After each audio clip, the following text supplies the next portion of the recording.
March 1895. At midnight, 72 fires were lighted under the 9 big boilers of the great steamship, and shortly after, a cloud of yellow smoke, rolling from the huge stacks, was floating over the bosom of the bay. In their various homes and hotels, 1,000 prospective travelers slept and dreamed of their voyage on the morrow. By daybreak, the water evaporating into steam fluttered through the indicators, and as early as 6 a.m., people were seen collecting about the docks, while a fussy little hoisting engine worked away, lifting freight from the pier. At 7, a few eager passengers came to the ship's side, anxiously inspecting her, and an hour later were going aboard. Officers in uniform paced the decks, guarding the gangways to keep intruders back, and others of the crew in citizens' clothes mingled freely in the crowd, having a sharp eye out for suspicious characters. The departure of a great transoceanic liner from port has the effect of a crisis upon those participating in the event. An air of suppressed excitement pervades the scene, making it one of peculiar interest. The restless, listless, laughing, melancholy, well-dressed, and slouchy multitude assembled on the decks and in the brilliant saloons afford entertainment for the most casual observer. Familiarity never dulls the edge of its entertainment, and the strain increases momentarily as time wears on. Finally, the steam gauge pointer advances to the 100 mark. Noise and confusion wax wilder. The ship's crew is busy from captain to meanest sailor, until at 10 o'clock, 30 minutes before sailing, the sound of hurrying feet is lost in a deafening hum of human voices. All visitors are now refused admittance except perhaps a messenger with belated letters, packages, or flowers for people on board. The little hoister fairly flies about in a heroic effort to lift everything that is at loose ends and store it away in the ship's hold. The pier is invisible, buried beneath a multitude of peering people. All being ready, the captain is notified, and at his signal, the first engineer pulls the lever and starts the little engine whose work it is to open the throttle. The steam shoots out from the big boilers into the great cylinders. Screws begin to revolve, and the Furst Bismarck, with 1,000 passengers, 3,000 tons of coal, and 3,000 pounds of ice cream, clears her landing. Hundreds of handkerchiefs flutter in the morning sunshine, and hundreds of people shout goodbye, while many in the swaying throng smile through a mist of tears, following with eager eyes the trail of the vanishing ship.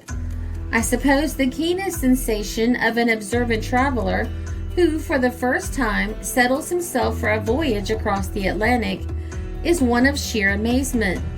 It matters not how much he has heard of modern ocean greyhounds, his surprise is the same. Looking about, he realizes that whatever of marvel and beauty await him in foreign lands, nothing can so demand his astonished admiration as the noble craft which transports him from the new country to the old. To call them floating palaces is not a wholly unsatisfactory description of these wonderful steamships, but though the title tells of splendid luxury above the waterline, it gives no hint of the marvelous power below, where man and machinery combine to conquer not only time and distance, but even the very forces of nature herself. When the problem of inducing people to go by thousands and tens of thousands upon transoceanic voyages was first seriously considered, it presented itself as a question of how to unite safety, comfort, and reasonable rates with speed and financial profit for ship owners. The steamer might be as safe as you please, but if the journey consumed an unreasonable space of time and implied discomfort and privation, then weary ones seeking rest and recreation refused to trust themselves to the sea. This being the case, ship constructors were ordered to build with a view to minimizing as far as possible the differences between life on land and life on sea. The traveling public, accustomed to the magnificent luxury of modern hotels, withheld their patronage until ocean transports were able to offer an equal degree of ease and splendor. The novice aboard a big steamship like the Furst Bismarck looks wonderingly around the broad sweep of the deck, where swarms of people wander about as comfortably as on spacious city streets. He sees wide doorways opening into great halls and grand staircases descending into vast depths. And if he follows the stairway, he finds himself wandering through beautiful rooms into complicated hallways. He is struck with the apparent disregard of those very narrow limitations of space which he has always associated with ships. There seems to be plenty of room, length and breadth, height and depth. As he investigates farther, he grasps the idea of the hugeness and magnificence of this iron-walled cavern. Next to the lavish use of space, he is impressed by the apparent disregard of cost. He has paid into the steamship office a sum of money that would not be extravagant for board and lodging in a first-class Fifth Avenue hotel for the same length of time. Yet here he is, not only housed and fed in princely style, but is given transportation of the most difficult and costly kind, and he has the free use of all the rich luxuriousness of dining and smoking and music saloons, of library and writing rooms. He is in a palace, for it is the palace idea that comes to him first, and while his sleeping quarters may be small, he still has the privileges of all its great apartments. Another source of unexpected delight to the uninitiated voyager aboard a great ship is the quality of food and service. He gazes round in admiration at the noble dining hall, with its tasteful walls, ornate ceiling, and generous mahogany tables surrounded by comfortable chairs. There is a broad divan running the length and breadth of the room. Portholes are draped with silk and lace. Chandeliers give forth a flood of tempered light, while here and there, under a pretty bracket, is a desk or cozy nook, tempting one to either work or play. In the ship's huge refrigerators, meat, fruit, butter, and all perishable foods are solidly frozen, and these great ice boxes offer a generous variety, including all the delicacies of the season that can be procured on either side of the Atlantic. There is a chef, a most skillful, well-paid person, assisted by from a dozen to a score of undercooks and by a small army of carvers and scullions. The chief steward has been with the Hamburg American Company 27 years and will probably stay as long as he cares to remain. There are 84 other stewards who report directly or indirectly to the chief.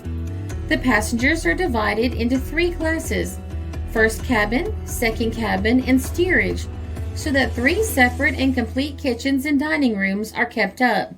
The food furnished for the steerage passengers is better than one would expect when we consider that the company carries them over 3,000 miles and keeps them on board 7 days for $18.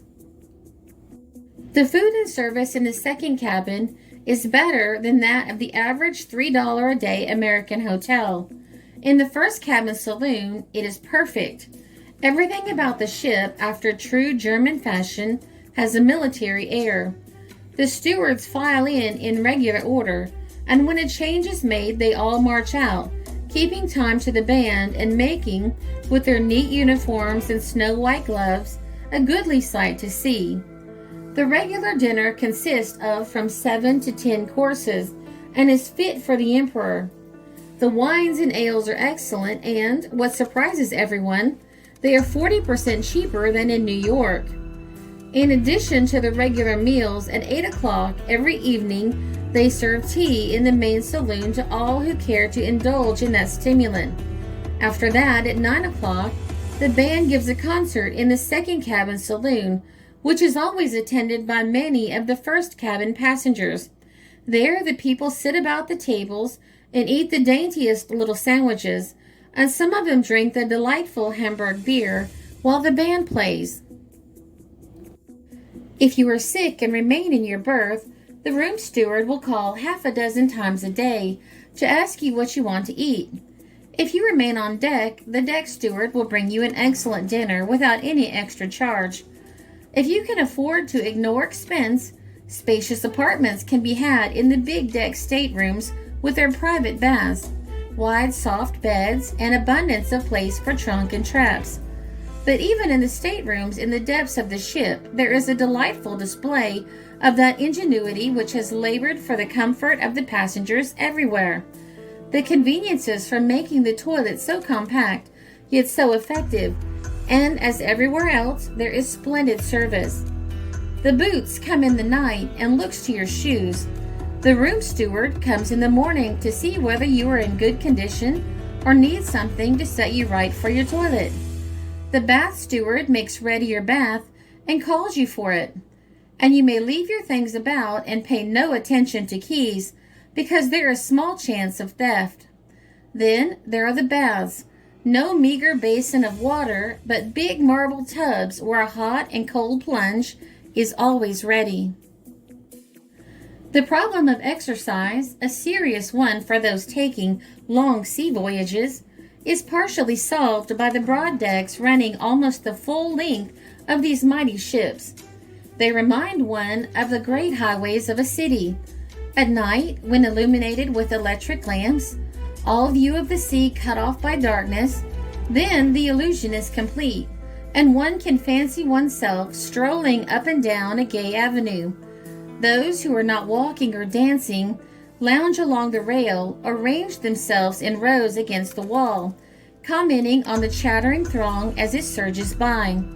All the while there is the strong, keen, joyous sea air blowing in fresh as from some newly created world, the day having its changing view of sun or storm upon the face of the many-colored sea, the darkness its mysterious midnight shadows and strange soothing sounds. So much for the splendid idleness, gay pleasurings, and happy carefree lives of passengers who, having paid their money, are served, watched over, and amused during every hour of these luxurious journeys. But there is another and even more interesting side to the picture. Below the waterline, genius has labored successfully to ensure safety and speed for the careless people overhead. The ladders that lead down into the shadowy regions of fire, heat, smoke, and sweat are steep as the vessel's side and very narrow. They are arranged in short links connecting the successive gradations, not much larger, some of them, than good-sized broilers. And to make the difficulty greater, these ladders, always vertical, face now one way, now another, so that in squeezing through the manholes for each fresh descent, one has to swing to right and left, monkey-like. Imagine this downward journey in a storm. Now we are at the bottom of the ship, 4 fathoms and more below the level of the Atlantic, and separated from the ocean below by a space of only 4 feet. This space forms a false bottom, a watertight compartment never opened except for occasional inspection, and filled with ballast, the ballast being water. The upper bottom is built of solid steel plates so strongly ribbed together that, though the outside bottom should be torn away, the ship would still float on serenely. Brushed in at the side by the nose of a man-of-war or a submerged rock, she would still be held afloat by her 13 airtight compartments, any 9 of which, intact, will keep her out of danger. It is almost impossible for this ship to sink, says the chief engineer, and one comes to believe him. On the second floor of the ship, over the tightly sealed water compartment, spread out the vital organs of the Furst Bismarck. The entire length of 502 feet is divided between the engine rooms aft, with the huge shafts that turn the twin propellers, and the stoke hole forward, occupying nearly 2/3 of the ship's vast cellar, and filled with boilers, furnaces, and coal bunkers, dividing the stoke hole into 6 parallel spaces all equally black and all running from one side of the vessel to the other. The Furst Bismarck shows everywhere divisions into three, a trinity of power. 3 watches, from 12 to 4, from 4 to 8, from 8 to 12. 3 gangs of stokers, trimmers, and greasers. 3 great cylinders for the engines. 3 great cranks for each propeller shaft. 3 rows of boilers, as we have seen, and over these last, marking their exact location for the idlers on the decks, 3 yellow smokestacks. "Look, now we are coming to the boilers," my guide exclaims. A glare of light breaks into our faces as we emerge from the tunnel. Behind us is the iron wall of bunkers, black and cold. Before us is a wall of fire, 12 flowing craters whose round red mouths, 2 feet in diameter, open and close with automatic weighted doors as 6 stokers feed them. They seem to snap their jaws for coal. The 2 walls are parallel and stretch from port to starboard. They are about 12 feet apart and form one of the streets in Furnace Land. The iron floor is heaped with piles of ashes, slag, and fresh coal, which latter keeps arriving in the wagons. At the men's feet lie iron implements, long bars and rakes, some of them red hot at the ends. Suddenly, a man in the shadow puts a whistle to his lips and sounds 3 calls. The 6 stokers respond instantly. Every furnace door flies open. 2 men at the right and 2 at the left begin shoveling furiously, while 2 men in the middle lift their 40-pound lances and thrust them into the mass of fire. Having buried the lances 8 feet deep in the coals, the men throw their weights full upon the ends as levers and lift the whole bank of fire several inches. Then they draw out the lances, leaving a black hole through the fire into which the draft is sucked with an increasing roar. 3 times they thrust the lances. Each time they break up the fires, first at the right, then at the left, and then down the center. When they have finished, their grimy faces are streaked with sweat.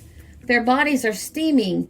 In the pauses of their work, they plunge their heads in buckets of water and take deep draughts from bottles of wine.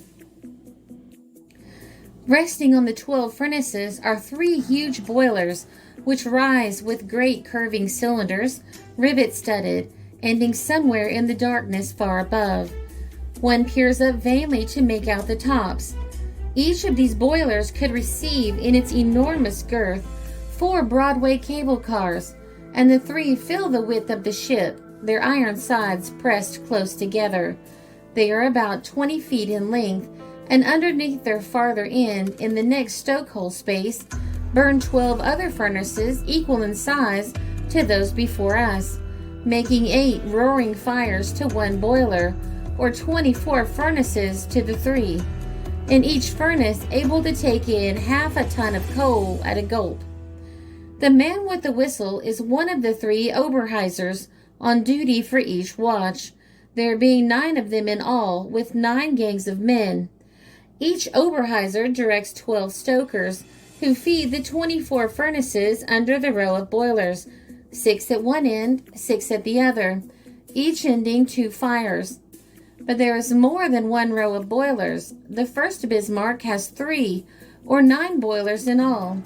And so there are always, night and day, down in her dark cellars, 36 stokers and their chiefs working like demons at 72 furnaces, which blaze red hot or white hot from the moment the steamer sails until her landing. Now, bending our heads, we enter another passage, darker and narrower than the former, traversing the space between 2 boilers. Here is greater animation, for 12 stokers are firing on this street, 6 for the row of boilers under which we have just passed, and 6 on the other side for the second row. No Oberheiser is in sight, but from the far side of the second row of boilers sounds at intervals the whistle which directs the second gang, while the whistle of the Oberheiser in the first street comes through the tunnel behind us. Now the signal from the latter sounds sharp and imperious. The 2 men at either extremity of the line spring for the fire rakes, while the two in the middle grasp their shovels. Then, for 5 minutes, they struggle with the fires, those in the center throwing in great lumps of coal, those on the ends shaping up the burning fire beds. The stoker's work is not limited to caring for the fires. He has also to keep constant watch on the boiler gauges, letting in fresh water from the reservoir whenever the long dusty glass tubes show that it is needed, about twice an hour. Every day the 9 boilers change into steam 100 tons of water, which is carried back to the reservoir from the condenser and used over and over again. The refuse, after being removed from the furnaces, is shoveled into large buckets. These are attached to chains let down through the air shafts, and at the cry, "Heave up!" the engine on the deck above is set in motion, winding up the chains, and presently the waste of the furnaces is dumped into the ocean. Not only must stokers be men of excellent bodily strength, but considerable skill is required in their work. It takes some time to learn the handling of the lances, and the proper use of the fire rakes calls for special knowledge. When the coal is first shoveled into the furnaces, it is thrown as far back as possible, to the point of extreme combustion. Then, after breaking it up, the rakes are used to draw back the fuel, now fully ignited, so as to form a curving mound near the mouth of the furnace, the highest point being about 2 feet back from the door. It has been found by experiment that this arrangement of the coal gives the hottest flame and the strongest draft up through the boilers. It is fair to say that everything that can be done to mitigate the hardships of life in the stokehole has been done by steamship companies. It was to lessen the strain of their work that the stokers and trimmers were allowed to divide their working day of 8 hours into 2 stretches of 4 hours each. The best quality of food is given to them, with plenty of meat and fresh vegetables, and they are allowed double rations of wine and spirits 4 times a day, practically all they care to drink. It has been proposed to introduce on steamships the mechanical stoker, now coming into more or less use on land, but it seems doubtful if this can ever be done. The constant shifting of the angle of a vessel's floor would interfere with the automatic feeding of any machine as yet constructed. Few people understand the enormous increase required in the amount of coal burned to get a comparatively slight increase in a vessel's speed. For example, suppose the propellers were turning 57 times to the minute, and it was desired to make them turn 58 times instead. This would only make the ship go about 3 ship lengths farther in a day, but it would require the burning of 5 more tons of coal. The formula accepted by the engineers is that the coal burned varies as the cube of the speed attained. One of the chief engineers of the Hamburg line gave me the following estimate of the various amounts of coal required to produce varying rates of speed, and in this the varying proportions between the increase in coal burned and the increase in speed is at once apparent. The Bismarck could be driven at the rate of 12 knots an hour by burning 90 tons of coal a day. By burning twice as much coal a day, that is 180 tons, her speed would be advanced to only 16 knots an hour, a gain of but 1/3. But increasing the coal burn to 300 tons a day, the rate of gain in speed is even less, the speed being then 20 knots an hour. It is calculated that if enough coal were burned and enough extra furnaces and firemen put in to double the present horsepower of this steamship, the result would be only to shorten her time across the Atlantic by a scant half day. Thus, much more is meant than one realizes when the newspapers inform us that a steamer has beaten the Atlantic record by even an hour or 2. It has cost hundreds of tons of coal, thousands of dollars in boilers, furnaces, and machinery, and strain on human beings such as no one can easily conceive of who is not more or less familiar with the stokehole. Let us look now into the engine room, the real heart of the vessel, where all of the steam brought from the 9 huge boilers hurls itself against the pistons in 6 huge cylinders, 3 to turn the propeller on the port side, 3 to turn the one on the starboard side. Of these 3 pairs of cylinders, the first pair are 43 inches in diameter and work a pressure of 11 atmospheres. The first effect is merely stunning. One understands nothing, fails to find any sequence of cause and effect, and only recognizes a stupendous turning of giant cranks, a piling up of enormous masses of metal all bright and oily, a wilderness of immense steel stanchions, levers and cylinders, great wheels, great curving pipes, great pistons, the whole weighing hundreds of tons, and all apparently turning and pounding without beginning or end. 3 men, the engineer, his assistant, and a greaser, are the whole force required at one time in each engine room, and they never seem to be particularly busy. When all is well, as it always is, the engineer has nothing more to do than turn a little wheel now and then, or open and shut some valves. Quite child's play, one would think. It seems ridiculous that he should manage these giant powers about him, literally with a turn of a hand. There on the floor is a little lever which, turned one way or the other, lets the whole Atlantic Ocean into the great condensers. Turn it over so, and tons of salt water are rushing into those great pipes. Having served its purpose in condensing the steam, this salt water is discharged overboard from the vessel's sides with a great spurting. Here is the little wheel, only a foot in diameter, which will stop or start the great ship by a few turns. Beside this wheel is the telegraph connected with a bridge, where the captain stands, a needle indicating on the dial the order to be executed. At the bottom of the dial, where the figure 6 is on a clock, is printed the word halt. Then on one side in German are the words steady, slow, halt, and full. When the needle points on this side, it means to go ahead as indicated.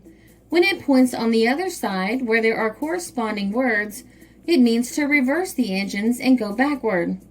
Between the 2 sets of orders on the telegraph dial, I noticed one special word, Schatten zu, and asked the engineer what that meant.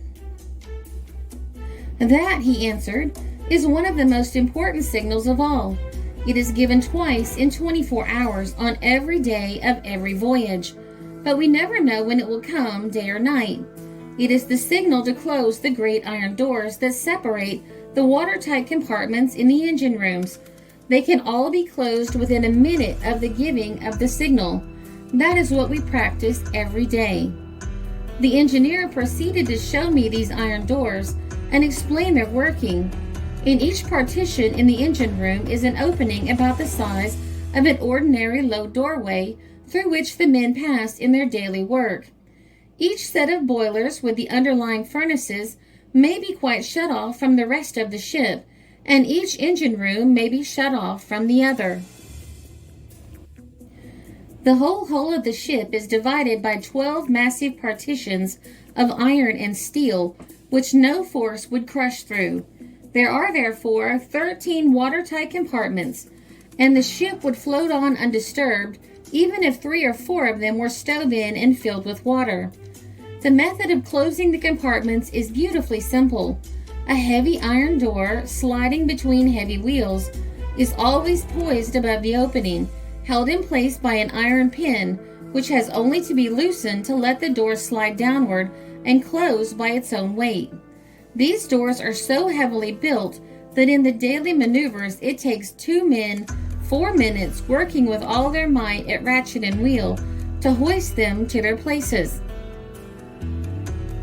Whenever the signal Schatten zu is received by the engineer, a sharp whistle call rings through all the gloomy regions below, and the men spring to their posts like firemen, for they never know whether there is really danger or whether it is merely the usual practice.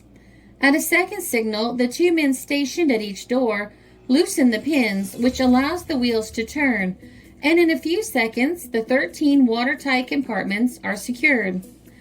"I will tell you another thing," said the engineer. which shows the perfection of our system. The captain himself on the deck, or any officer, can, by a single movement of a lever, cause every one of these doors to close. Thus, you see that even should the men be panic-stricken and fail to respond to the call, the ship would still be safe. I asked the engineer how long it would take to stop the Bismarck, going through mid-ocean at full speed. "We have never made a full test of that point," he said, "but I think I could stop her within 6 links without reversing the engines. If I reverse the engines, I might stop her in 3 links, say within half a minute." "Would that be in time to save a man who had gone overboard?" I asked. The engineer shook his head. "I'm afraid not. I am very skeptical of being able to save anyone who has jumped or fallen from the ship. In many years' experience, I have never known a case of such a rescue.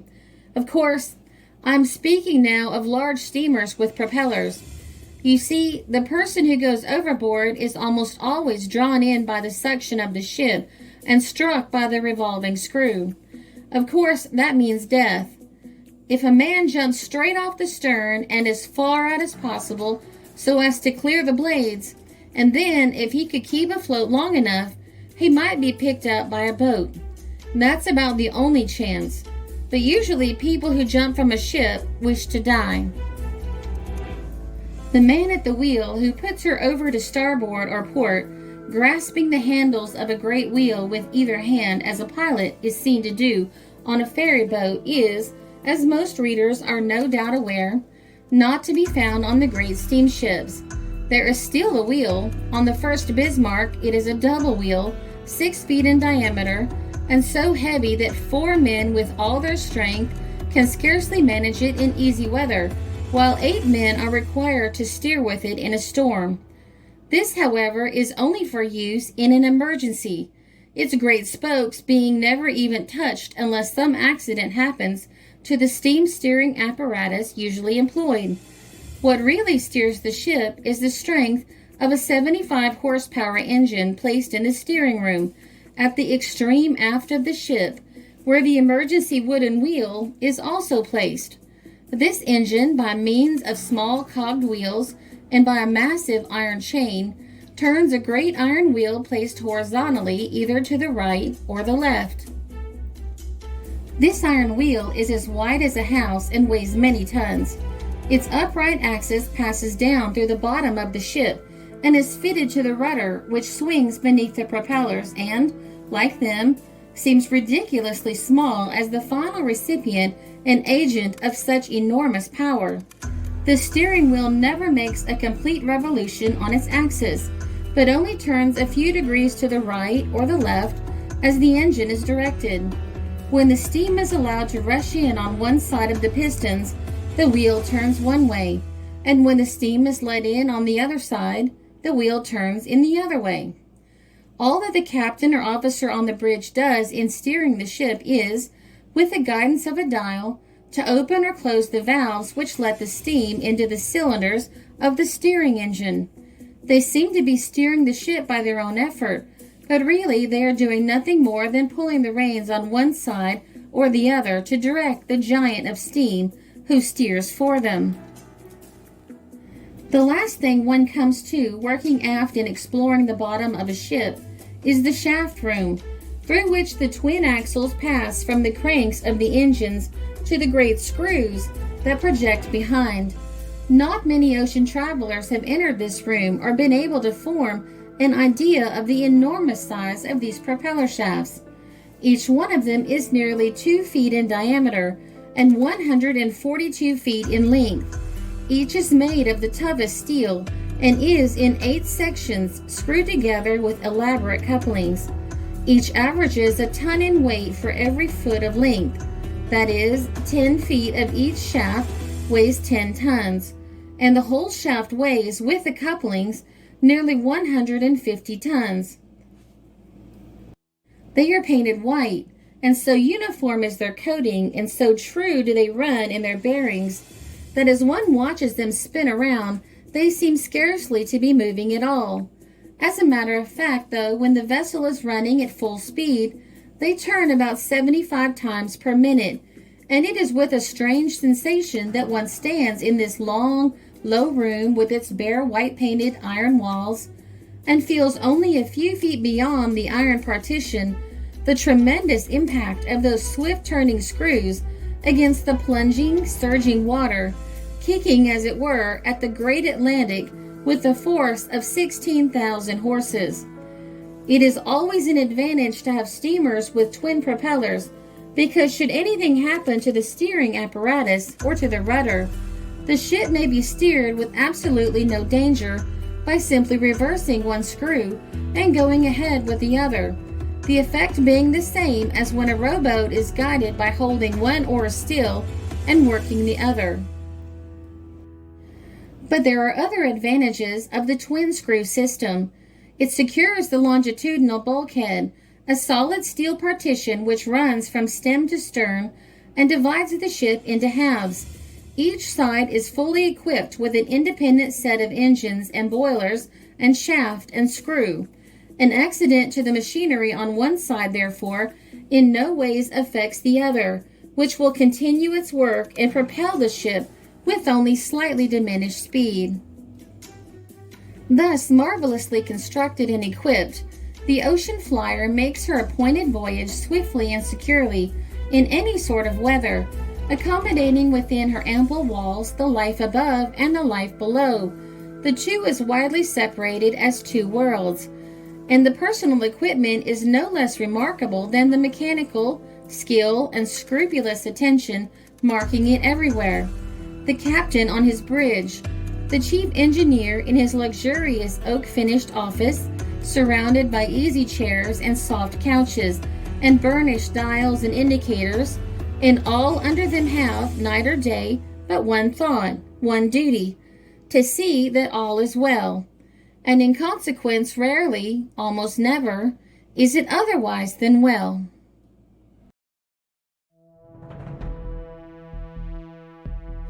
This article appeared in McClure's Magazine, March 1895.